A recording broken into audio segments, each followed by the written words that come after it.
கிறிஸ்தவம் தனித்தன்மை வாய்ந்தது. நம்முடைய விசுவாசம் எல்லாமே இந்த சரித்திரத்தை பேஸ் பண்ணி இருக்கு. இயேசுன்னு அந்த ஒரு நபர் மேல பேஸ் பண்ணி இருக்கு. அவர் நிச்சயமா வாழ்ந்திருக்கணும், மரிச்சிருக்கணும், உயிரோட எழும்பி இருக்கணும், அவர் இன்றைக்கு இருக்கணும். இல்லைன்னா இது எல்லாமே வேஸ்ட். பாருங்க, நல்லா விசுவாசிக்கணும், தொடர்ந்து விசுவாசிக்கணும், அதிகமா விசுவாசிக்கணும், விசுவாசத்துல வளரணும், இப்படிலாம் பேசுறோம் இல்லையா?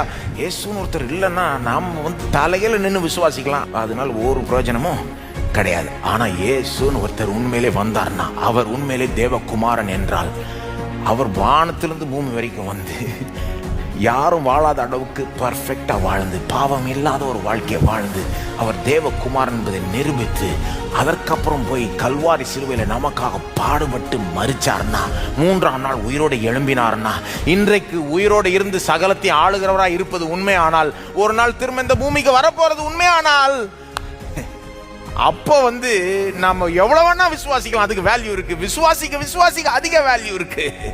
கொஞ்சம் விசுவாசத்தா கொஞ்சம் பயனடைவோம், நிறைய விசுவாசத்தா நிறைய பயனடைவோம். ஏன்னா இது சத்தியம்.